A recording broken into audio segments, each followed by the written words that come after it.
Folks, welcome back. So, you're not going to believe this one.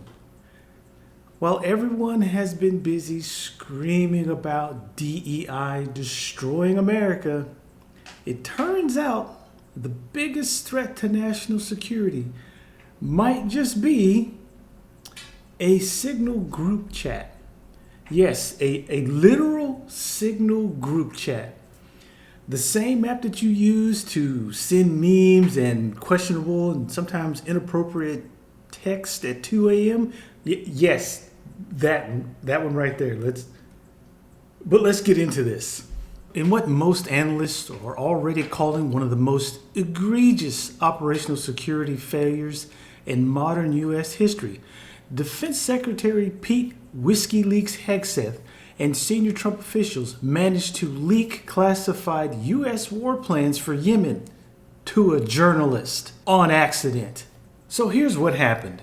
Jeffrey Goldberg, not to be confused with Jeffrey Goldblum, the editor-in-chief of The Atlantic, says he was accidentally added to a Signal group chat full of senior Trump officials. J.D. Vance, Secretary of State Marco Rubio, Tulsi, the Russian asset intel chief Gabbard, and yes, that's right, Pete Whisky Leaks Hegseth. And in this chat, they discussed a detailed conversation about impending airstrikes against the Iran-backed Houthis in Yemen, right down to target lists and weapon systems that would be used. Now let me ask you this.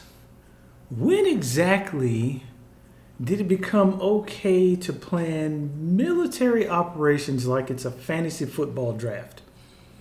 And where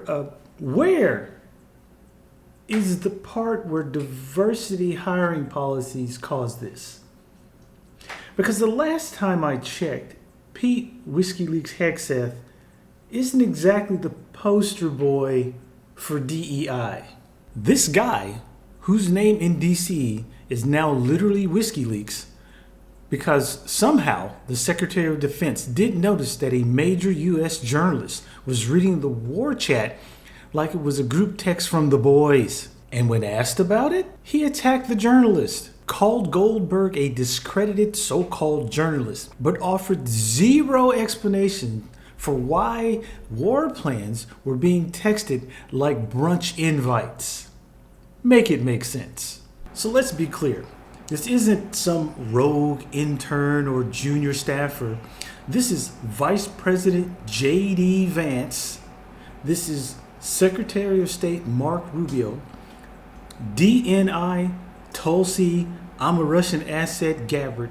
And let's not forget, of course, yes, it was Secretary of Defense Pete Whisky Leaks Hegseth, all giddy and high-fiving and laughing like this was some type of Fortnite win while the airstrikes in Yemen were going on. So lawmakers on both sides of the aisle are flipping furious. Senator Jack Reed said this could have put U.S. lives at risk. Chuck Schumer called it one of the most stunning breaches of intelligence he's ever seen.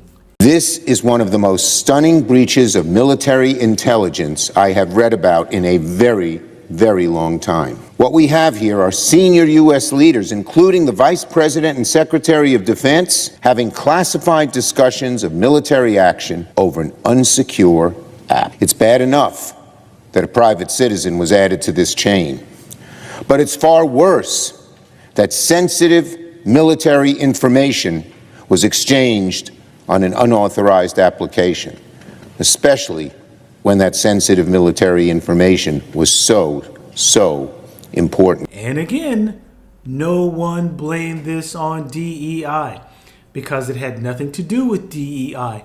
This was 100% grade A incompetence served neat, just like Pete's favorite scotch, or sipped like his gin and juice. We are literally in danger here, folks. If the people who are responsible for our national security can't even manage a group chat without accidentally leaking war plans to the press, what else are they bungling? And how long until they try to blame that on DEI too? So if you're more mad about a trans soldier in uniform than you are about the Trump administration texting war plans to journalists, I suggest you rethink your priorities. Because DEI did not do this. Whisky Leaks Hegseth did. So hit the like button if you're tired of the gaslighting. Subscribe for more sanity in your timeline. And maybe keep your war plans out of Signal.